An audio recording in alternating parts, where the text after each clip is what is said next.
Koulibaly Solo sur les numéros, enfin ou plutôt à monsieur ou madame Lomenech sur les numéros des directives. J'ai donné un numéro de directive et il y a aussi une décision d'exécution. J'essaierai de donner le numéro après. Alors, Koulibaly, merci beaucoup d'abord Quentin pour cette présentation, enfin pour présenter autant de choses aussi complexes, aussi rapidement. Je suis assez impressionnée par la synthèse.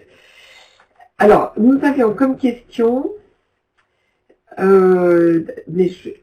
oui, est-ce que la norme ITIE se penche sur les taux de conversion? Je peux commencer par ça. D'accord, très bien. La réponse est très simple, c'est que comme c'est des rapports qui sont au niveau des pays, du coup, ils donnent les chiffres en monnaie locale en fait. On n'a que des données de paiement voilà, qui se trouvent au niveau du pays, donc on est dans la monnaie locale. Puisqu'il n'y a pas de données sur les paiements réalisés par ces mêmes entreprises dans d'autres pays, leurs filiales dans les paradis fiscaux, etc. Donc on est en même, c'est la monnaie est commune. D'accord. Alors ensuite, quelques autres questions. Koulibaly Soro, c'est est-ce que la notion de grande entreprise est-elle universellement comprise? Alors je ne sais pas s'il y a des choses à dire. C'est un débat d'experts. Ouais. C'est un débat d'experts. L'Union européenne a tranché pour les critères que je vous ai donnés en début de présentation, c'est-à-dire une grande entreprise, c'est une entreprise qui répond à au moins 2 des 3 critères suivants, c'est-à-dire plus de 20 millions d'euros de bilan annuel, plus de 40 millions de chiffre d'affaires annuel ou plus de 250 employés. Le Canada a obtenu une équivalence dans sa norme, c'est-à-dire qu'ils appliquent la même compréhension. Et je vous avoue que je n'ai pas l'élément pour la Norvège, mais il me semble que ça doit être le même. Puisque la Norvège a également obtenu une équivalence de la part de l'Union européenne. Obtenir une équivalence, ça veut dire que si une entreprise publie sous la norme canadienne, elle n'est pas obligée de le refaire sous la norme européenne, on estime que le rapport est équivalent.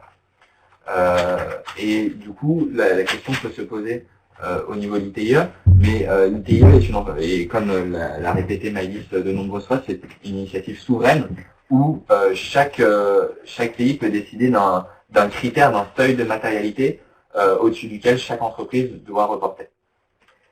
D'accord. Alors, il y a plusieurs questions, effectivement. Oui, alors merci pour le retour, Koulibaly Soro. Enfin, c'est vrai que c'est sans doute une source de confusion ou de flou, peut-être. Ensuite, dans les autres questions, je prends les autres questions. Donc ça m'a répondu, excusez-moi, je les recherche. Oui, voilà. Je reviens.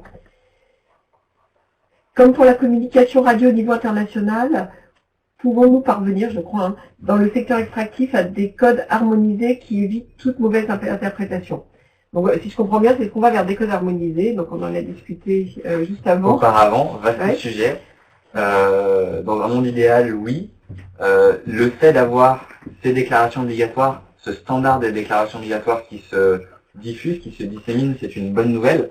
Après, de là avoir des codes harmonisés, si on prend l'exemple de l'Afrique de l'Ouest, pour vous donner un exemple que je connais un peu plus particulièrement, même au niveau d'une sous-région comme l'Afrique de l'Ouest, on n'a pas forcément des codes harmonisés. On a par exemple une directive de la CEDEAO en termes de transparence minière qui impose des éléments différents d'un règlement de de l'UEMOA, qui est une union monétaire en Afrique de l'Ouest. Donc c'est assez difficile, si vous voulez, d'avoir une unité de ces codes, un standard international. Et effectivement, à chaque fois qu'il y a une différence entre ces différentes initiatives, le flou profite en termes de l'attitude d'interprétation. D'accord. Alors, merci. Ensuite, nous avions une série de questions par le web posées par Oxfam Mali. C'est ça, oui. Alors, y a-t-il eu une analyse des rapports de force entre les sociétés minières et les États qui les abritent? Cette question. Je pose peut-être toutes les questions et je te redonne la parole. D'accord. Quentin et peut-être Maëlys.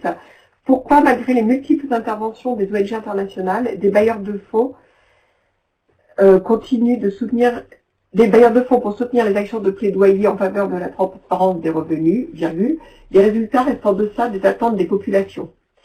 est-ce lié à nos stratégies d'intervention ou à l'impuissance et l'inefficacité de la société civile des pays concernés? Non, je crois qu'il faut continuer à croire à votre action. Mais bon, un cri du cœur. Je suggère aussi qu'on renforce davantage les capacités des OSC en analyse de politique publique et surtout celles en termes de gestion des ressources naturelles, or, pétrole, gaz, etc. Voilà. Quentin, je te repasse la parole. Très bien. Alors, effectivement, la question des rapports de force entre État et grandes entreprises, c'est une question sans fin. Ça dépend à chaque fois de chaque entreprise, de chaque État, de l'expertise qui est dans chaque État. Et donc, je peux pas faire une réponse précise. Dans le cas du Niger que l'on a étudié en particulier depuis plusieurs années, on a pu notamment montrer que Areva étant une entreprise publique française, les négociations se passaient des fois aussi avec l'intervention de l'État français, ce qui compliquait encore plus les démarches et l'expertise. Et du coup, c'est toujours très compliqué parce que c'est des négociations qui sont menées en très haut niveau où des fois il n'y a pas forcément l'expertise technique. Et c'est là où il y a un rôle d'avoir une société civile vigilante, des administrations compétentes qui sont associées aux négociations. Donc j'ai conscience de ne pas forcément répondre très précisément, mais ça dépend encore une fois de chaque pays. Après, je peux peut-être répondre à Oxfam Mali et saluer mes anciens collègues Fousseinou, si nous entend. Et on a travaillé beaucoup avec Fousseinou sur le renforcement des capacités des organisations de la société civile. Je pense qu'il y a un décalage, effectivement, entre la complexité des sujets, comme vous venez de l'entendre, et les compétences des organisations de la société civile, qu'elles soient européennes ou africaines, parce qu'on est confronté à des sujets d'une technicité extrêmement complexe, alors que la question est simple et très politique. C'est est-ce que les entreprises payent les impôts là où elles doivent les payer, et qu'on a l'impression que effectivement, de la part des législations des pays et de la part des entreprises, on entretient cette technicité et voilà, pour essayer de brouiller les pistes. Et après, je pense que la société civile a besoin de renforcement de compétences, qu'elle n'a pas toujours les moyens de travailler, et qu'il y a aussi parfois des négligences et des manières de travailler qui font que il faut se réunir pour s'attaquer à ces sujets, travailler à plusieurs organisations et Au-delà des frontières. Au-delà des frontières, mais aussi au sein des pays. Et donc ça, c'est mon expérience malienne, où parfois il y a des conflits interorganisations qui permettent pas d'être plus forts et d'inverser les rapports de force. C'est là où je voulais en venir. Alors je peux aussi apporter notre réponse qui dépassera les industries extractives, mais c'est vrai que nous on a beaucoup de discussions autour de notre programme de webinaire et une vraie demande en fait des acteurs, société civile et autres en Afrique pour plus de capacités, pour le renforcement de leurs compétences, de leurs connaissances et leur mise en réseau avec des acteurs d'autres pays. Donc je pense aussi que ça passera aussi par là. Ça c'est un petit plaidoyer pour nos activités de webinaire. Diffusion des connaissances, compétences et une seconde question sur est-ce que la transparence finalement a un réel impact. C'est une question très dure, mais on est, si vous voulez, on est sur des temporalités très longues et à chaque fois les négociations c'est plusieurs années avec des impacts qui peuvent se voir ou ne pas se voir en plusieurs années. Et l'exemple de la négociation d'Areva, c'est un exemple très parlant parce que si vous voulez, on a commencé à travailler dessus il y a plusieurs années. Il y a eu une renégociation qui avait été annoncée comme allant dans le bon sens. Et au final, les nouvelles données, on met 2 ans à avoir accès aux nouvelles données. Et il faut un certain temps pour les analyser, essayer de comprendre le contexte dans lequel elles ont été publiées, qu'est-ce que ça veut dire. Et après, avoir finalement des éléments de réponse. Donc on est toujours sur des temporalités très longues. Mais ce qui est sûr, c'est qu'en tout cas, le fait d'avoir accès à ces données pour... comme le disait Maïlis, ce qu'on pourrait appeler les contre-pouvoirs de manière assez grossière, mais les organisations de la société civile, les médias indépendants ou la justice, ce sont des éléments qui sont dans leurs mains pour appuyer un combat politique, si vous voulez, ou une meilleure redistribution. Et pour compléter, donc on a, je pense que et à travers les processus CTIE et à travers l'étude d'Oxfam One Sherpa, on a des exemples assez concrets de comment utiliser ces données, même si ça peut paraître long et compliqué. Mais je pense que la transparence, elle a un rôle avant tout dissuasif. C'est-à-dire que demander à ces entreprises de publier ces données-là permet de encourager à ne pas avoir les comportements les plus abusifs qui seraient trop visibles. Et ça, on ne pourra jamais mesurer cet impact-là de dissuasion, puisque entre le moment où c'est transparent et avant, on ne sait pas s'il y a eu ou pas des changements de pratique. Merci. Alors nous aussi on travaille sur la transparence RSE en général et c'est vrai que c'est difficile de mesurer l'impact, mais on est convaincu que la transparence permet déjà des problèmes d'exister et d'être portés au public et ensuite de discuter, d'échanger et d'évoluer. Alors il y avait encore d'autres questions. Donc il y avait une question de Yorbana, mais je crois qu'on a plus ou moins répondu en fait sur les systèmes de contrôle par l'ITIE des dépenses des revenus sur le terrain par les États. Ce qu'avait expliqué Maëlys, c'est que c'est difficile de faire un lien entre juste les revenus des industries extractives et après ce que les gouvernements en font, puisqu'entre deux, il y a donc le budget. Donc je ne sais pas, après, est-ce qu'il y a des mécanismes de contrôle de l'ITIE Non, donc non, nous dit Maëlys. Après, Koubalis Soro se demander au nom de la transparence, est-ce que les industries et les gouvernements doivent tout publier? Donc ça c'est par rapport aussi aux données confidentielles et autres. Donc je vais poser deux autres questions.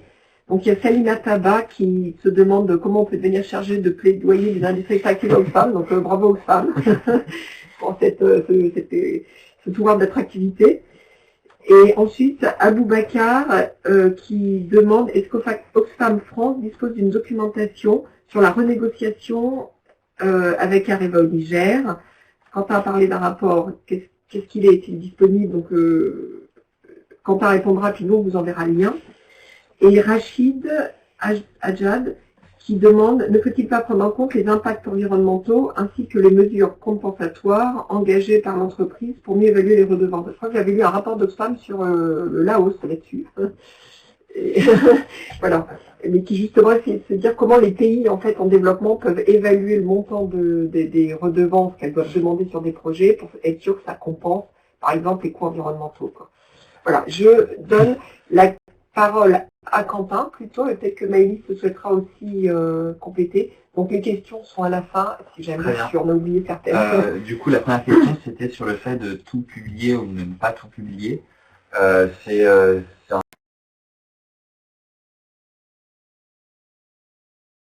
Se dire, bon, maintenant qu'il y a ce cadre pour la transparence, il faut que les acteurs s'en emparent et sachent les utiliser pour le bien des populations, in fine. Et là, ça rejoint un peu ce qu'on disait sur le fait qu'il allait falloir des compétences dans les ONG en Afrique, sans doute, pour faire un travail sur ce sujet. Et l'autre idée que voulait partager Kléber, c'était de se dire, est-ce qu'assez d'argent va aux communautés locales? Alors, soit les communautés locales, soit l'ensemble des communautés locales. Je ne sais pas si, Quentin, tu veux me dire aussi la difficulté de dire est-ce que tout doit aller à la communauté ou Maëlys. Ouais, voilà. Donc, est-ce que assez d'argent va aux communautés locales? Quelles sont les questions soulevées? Enfin, c'est un autre débat, je pense. Donc, Maëlys sur ce point. C'est un grand débat qui, je pense, a pris de l'ampleur, notamment en Afrique de l'Ouest, où moi j'ai été ces 4 dernières années, et où j'ai vu des nouvelles législations, des nouvelles recommandations, les ONG se mobilisaient beaucoup sur la redistribution des recettes des industries extractives au niveau local. Je pense que c'est un sujet très important en termes de justice. Après, il ne faut pas se leurrer sur... c'est comme pour les dépenses d'État. S'il n'y a pas de bonnes dépenses et de bonne utilisation des financements publics, c'est pas ça nécessairement qui va contribuer au développement. Le fait de donner de l'argent aux autorités locales ou aux communautés ne fait pas que, du simple fait que ça soit local, ça soit mieux géré. Et 2 exemples là-dessus. Le Nigeria, qui depuis les années 60 reçoit, je sais pas moi, 80% de ses recettes budgétaires avec le pétrole, à un système peut-être le plus compliqué au monde de redistribution entre les différents États de la fédération nigériane pour assurer une équité non seulement entre l'État central et les États pétroliers, mais aussi avec les États non pétroliers. Et en fait, ça a été une source de conflits énorme et on a vu les inégalités augmenter et le taux de pauvreté augmenter au Nigeria. Donc cette redistribution, je ne dis pas quelle est la cause de cette augmentation de la pauvreté, pas du tout. Mais ce qui est sûr, c'est qu'elle a créé beaucoup de tensions et de conflits. Autre exemple, à la fin des années 90, suite à la rébellion Touareg dans le nord du Niger, l'accord de paix stipule qu'il y aura une redistribution d'une partie des recettes minières, notamment à cette époque, due seulement à Areva. Ça a finalement été mis en place une dizaine d'années après. Je crois que les premiers versements se font en 2008, si ma mémoire est bonne, avec des maires qui étaient à peine en place. Et je crois que les partenaires nigériens d'Oxfam, publiés ce que vous payez, disent que c'était pas une bonne idée parce que l'argent a été mal géré et en partie gâché, en tout cas au tout début. Donc il y a une vraie question sur la gestion de ces financements publics, en tout cas. Très bien, merci. D'accord. Donc merci Maëlys. Quentin, rebondir très rapidement. Sur le Niger, ils ont aussi mis en évidence que l'ensemble des versements n'arrivait pas forcément à destination au niveau local. Donc c'est aussi intéressant à pointer du doigt. Et Maëlys a très bien pointé du doigt le fait qu'il y a une question et une tension au niveau de la distribution géographique des revenus, c'est-à-dire à qui est-ce que doit avoir plus pour la communauté minière impactée, ou est-ce que ça doit aller sur d'autres communautés dans le besoin. Et il y a également une tension sur le niveau temporel, c'est-à-dire est-ce que ces revenus, ces recettes doivent être dépensés dès à présent ou doivent être mis à l'écart dans un fonds pour servir pour les générations futures. Donc ces deux tensions, entre la tension géographique de la redistribution et la tension temporelle de savoir quand est-ce que vont être redistribués ces fonds, sont très importants à garder en tête, et c'est l'objet, et ça doit faire l'objet de débats politiques et d'un consensus politique dans les pays en question. D'accord. Très bien. Alors,